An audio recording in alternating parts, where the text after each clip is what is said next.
नमस्कार, मी मंगेश पोळे, आपला ॲस्ट्रो वास्तू कन्सल्टंट. माझ्या यूट्यूब चॅनल एनहान्स वास्तूवरती आपलं स्वागत करतो. मित्रांनो, मागील भागांमध्ये आपण नंदा तिथी, भद्रा तिथी, जया तिथी आणि रिक्ता तिथींबद्दल समजून घेतलं. आज आपण पूर्ण तिथींबद्दल समजून घेऊया.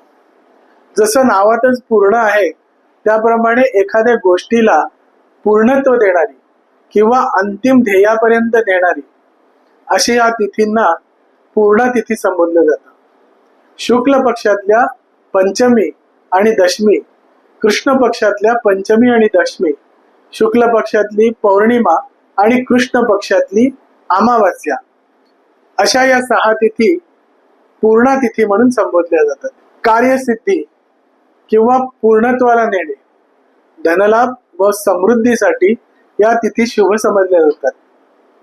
दीर्घकालीन योजनांसाठी, एखादं कार्य सुरुवात केल्यावरती ते अंतिमतेपर्यंत नेण्यासाठी, अर्थात एखाद्या शैक्षणिक संस्था अर्थात एखाद्या विषयाचं शिक्षण घेण्यासाठी आपण सुरुवात या पूर्ण तिथींवरती करू शकतो. त्याचप्रमाणे समाजामध्ये आपली ओळख किंवा स्थान बनवण्याची सुरुवात आपण या पूर्ण तिथीवरती करू शकतो.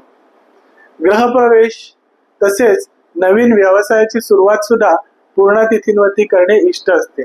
एखाद्या नवीन कार्यासाठी पदभार स्वीकारणे, तसेच नवे करार करणे आणि दान तथा पुण्य करणे, शिक्षणाची सुरुवात करणे आणि प्रवासाची सुरुवात करणे, अशा सर्व गोष्टी या पूर्ण तिथींवरती करता येतात. आता पूर्ण तिथींवरती विशेष करून पौर्णिमा आणि अमावास्या या तिथींना अनन्यसाधारण महत्व आहे. पौर्णिमा म्हणजेच पूर्ण चंद्र असलेला दिवस. या दिवशी चंद्र आपल्या पूर्ण तेजाने तळपत असतो. कोजागिरी पौर्णिमा अशा अनेक सणांना पौर्णिमेच्या दिवशी आयोजन केलेलं असतं. कोजागिरी पौर्णिमेसारखे सण या पौर्णिमा तिथींवरतीच आयोजित केलेले असतात. पौर्णिमेला उपासना तसंच सत्यनारायणाची पूजा किंवा दान पुण्य हे करणं शुभ समजलं जातं.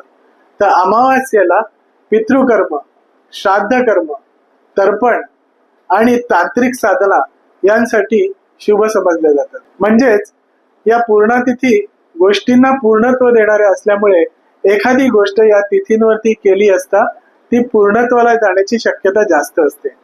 जसं एंगेजमेंट, जर पूर्ण तिथींवरती एंगेजमेंट केले तर विवाह कार्य उत्तमपणे सफळ संपूर्ण होतं. त्याचप्रमाणे विवाह सुद्धा पंचमी आणि दशमीला करणं शुभ समजलं जातं. तर माझी ही पूर्ण तिथींबद्दलची माहिती तुम्हाला कशी आवडली ते मला नक्की कळवा. कंटेंट आवडला असेल तर शेअर करा, माझ्या चॅनलला लाईक करा आणि सबस्क्राईब करा. नमस्कार.